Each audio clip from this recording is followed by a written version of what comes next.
ایک مخلوق وہ ہے جو کھڑے رہا کرتی ہے، زمین پر رینگ کر چلنے والے جانور، سانپ لے لیجئے، بچھو لے لیجئے، کیڑے مکوڑے لے لیجئے، ان مخلوق کو اللہ نے زمین پر رینگ کر چلنے کے لیے بنایا۔ اور وہ مخلوق جو جھک کے رہتی ہے، گائے لے لیجئے، بیل لے لیجئے، بھینس لے لیجئے، بکرا لے لیجئے، بکری لے لیجئے، اور اس کے بعد جو کھڑی مخلوق ہے جسے انسان کہا جاتا ہے۔ اب پوائنٹ یہاں پر یہ ہے کہ جتنے بھی انسان کے علاوہ اللہ نے مخلوق پیدا کی، ہر مخلوق کو اللہ نے پیڑ دیا ہے، یعنی چرند پرند کو بھی اللہ نے پیڑ دیا۔ ان پرندوں کو اپنا پیٹ بھرنے کے لیے گردن کو جھکانی پڑتی ہے، پھر چارہ منہ میں ڈال کے پیٹ کے اندر اتارنا پڑتا ہے۔ اسی طرح سے آپ چار پیروں والے جانور کو لے لیجئے، ان جانوروں کو بھی اپنا پیٹ بھرنے کے لیے گردن کو جھکانی پڑتی ہے، پھر چارہ اپنے منہ کے ذریعے پیٹ میں پہنچاتے ہیں۔ پھر پتا چلتا ہے کہ چارے کے لیے، معمولی غذا کے لیے ان جانوروں کو اپنی گردن جھکانی پڑتی ہے۔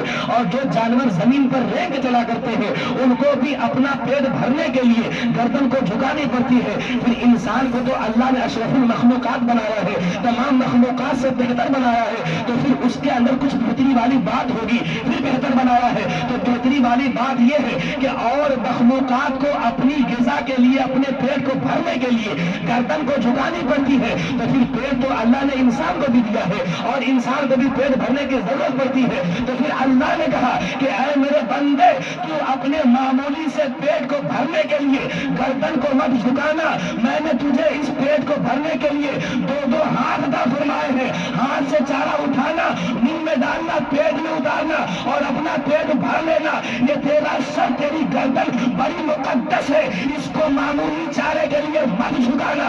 اگر اس کو جھکانا تو اپنے رب کی بارگاہ کے علاوہ کہیں مت جھکانا، اس کو اگر جھکانا تو اپنے رب کی بارگاہ کے علاوہ کہیں مت جھکانا۔ کیا خبر ملی، کیا سبق ملا آپ کو؟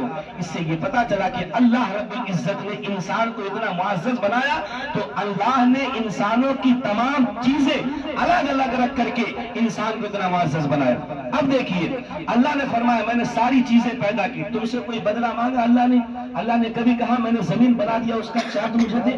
اللہ نے کبھی کہا آسمان سے میں بارش برساتا ہوں اس کا ٹیکس مجھے دے؟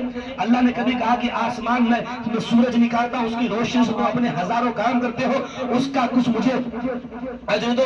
اللہ نے کبھی کہا؟ نہیں کہا۔ اللہ تبارک و تعالیٰ کیا کہتا ہے؟ قُل لَا أَسْأَلُكُمْ عَلَيْهِ أَجْرًا إِلَّا الْمَوَدَّةَ فِي الْقُرْبَى۔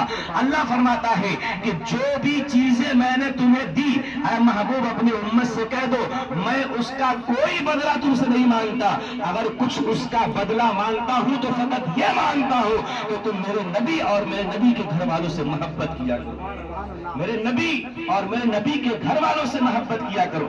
اب اسی قرآن پاک میں ایک آیت کریمہ اور ہے، اللہ تبارک و تعالیٰ نے فرمایا، اہل بیتی کا لفظ قرآن پاک میں آیا۔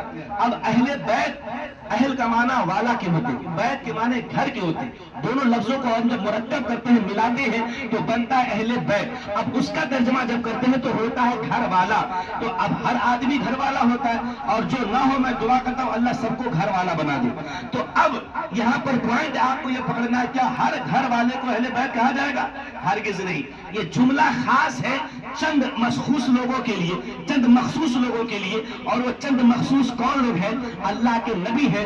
اللہ کے نبی نے ارشاد فرمایا، ایک دن بیٹھے ہیں اپنی چادر لے کر کے، اپنی چادر میں اپنے داماد مولا علی کو بلایا، اپنی بیٹی فاطمہ کو بلایا، اپنے نواسے امام حسن کو بلایا، اپنے دوسرے نواسے امام حسین کو بلایا، خود بیٹھے اور پانچوں لوگوں کو اسی چادر میں لے کر کے اللہ کے نبی نے ارشاد فرمایا، اللہم ہؤلاء اہل بیتی فدع النبی صلی اللہ علیہ وسلم اللہم اہل البیت وطہرکم تطہیرا۔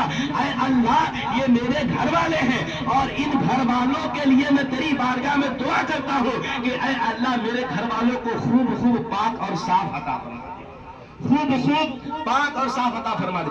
اب انہی پانچ لوگوں کو اہل بیت کہا جاتا ہے، اور انہی کو ہم اپنی زبان میں پنجتن پاک کہا کرتے ہیں، یعنی پانچ تن پاک ہے، اسی لیے ان کو پنجتن پاک کہا جاتا ہے۔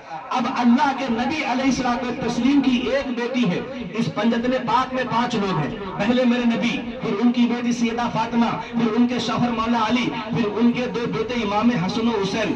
اب یہ نوری سلسلہ چلا کیسے؟ جب میرے نبی کو اللہ رب العزت مکہ المکرمہ کے اندر مبعوث فرمایا، جب 25 برس کی عمر ہوئی، میرے آقا نے 25 برس کی عمر میں 40 سالہ 2 شوہروں کی بیوہ خدیجہ سے نکاح کیا، اور نکاح کرنے کے بعد اللہ رب العزت نے اسی خدیجہ سے میرے محبوب کو 4 بیٹیاں عطا فرمائی، 3 بیٹے عطا فرمائے، ابراہیم عطا فرمایا، قاسم عطا فرمایا، محمد عطا فرمایا، پھر بیٹیاں ام کلثوم عطا فرمایا، رقیہ عطا فرمایا، زینب عطا فرمایا، سیدہ فاطمہ الزہرا عطا فرمایا۔ یہ 3 بیٹے 4 بیٹیاں اللہ نے اپنے محبوب کو اسی 40 سالہ بیوہ 2 شوہروں کی خدیجہ سے عطا فرمایا۔ اب نبی کے بیٹوں کا آپ تذکرہ میں تقریر میں سنتے ہوں گے، نہ نعت میں سنتے ہوں گے، کیوں؟ اس لیے کہ نبی کے جو 3 بیٹے تھے وہ ان کے بچپن میں انتقال کر گئے تھے، اس لیے ان کا تذکرہ نہیں ہو پاتا۔ اب پوائنٹ یہاں پر یہ پکڑیے گا کہ جب میرے نبی کے بیٹوں کا انتقال ہو گیا، مکے والوں نے میرے آقا کا مذاق اڑانا شروع کیا اور کہتے اے محمد اب تمہاری نسل چلے گی کہاں سے؟ اب تو تمہارے پاس بیٹے نہیں ہیں، اب تو تمہارے پاس بچے نہیں بچے، اب تم اپنی نسل کو آگے کیسے بڑھاؤ گے؟ پھر میرے مصطفیٰ کریم نے اپنی بڑی بیٹی کا نکاح جناب ابو العاص سے کیا، پھر ان سے چھوٹی بیٹی کا نکاح حضرت عثمان غنی سے کیا، پھر جب اس بیٹی کا انتقال ہو گیا پھر دوسری بیٹی کا نکاح میرے آقا نے عثمان غنی سے کیا، پھر چوتھی بیٹی سیدہ فاطمہ بچی۔ میرے آقا ارشاد فرماتے ہیں اے دنیا کے لوگوں سنو، دنیا والوں کی نسل تو بیٹے سے چلتی ہے، میری نسل میری بیٹی فاطمہ سے چلے گی، میری نسل میری بیٹی فاطمہ سے چلے گی۔ اب یہ نسل چلی ہے کیسے، اسے آپ انشاءاللہ سنیں گے تو مچل جائیں گے کہ وہ نسل مصطفیٰ چلی کیسے۔ میرے نبی نے کیا فرمایا کہ میری نسل، دنیا والوں کی نسل تو بیٹوں سے چلتی ہے مگر میری نسل میری بیٹی فاطمہ سے چلے گی۔ اب وہ نسل چلے گی کیسے؟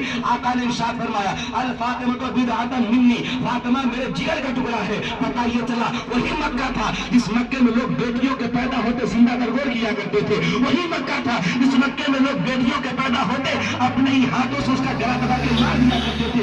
اسی مکے والے مصطفیٰ نے فرمایا اے دنیا کے لوگوں سنو، وہ کوئی اور مذہب ہوگا جو بیٹیوں کو منحوس کر کے زندہ دفن کرتا ہے، میں محمد بن عبداللہ اللہ کا نبی، نبیوں کا امام، امام الانبیاء، جنت کا مالک بن کر کے آیا ہوں۔ اللہ نے مجھے دین اسلام عطا فرمایا ہے، اور تمہارے مذہب کے اندر بیٹیوں کو منحوس کر کے زندہ دفن کیا جاتا ہوگا، میرے اسلام نے انہی بیٹیوں کے قدموں کے نیچے خدا کی جنت بنا کے رکھی ہے، انہی بیٹیوں کے قدموں کے نیچے خدا کی جنت بنا کے رکھی ہے۔ اب دنیا والوں کو جب یہ کہا کہ بیٹیوں کے یعنی کسی کی بیٹی ہو جب وہ ماں بنتی ہے، میرے نبی نے فرمایا ماں کے قدموں کے نیچے جنت ہوا کرتی ہے۔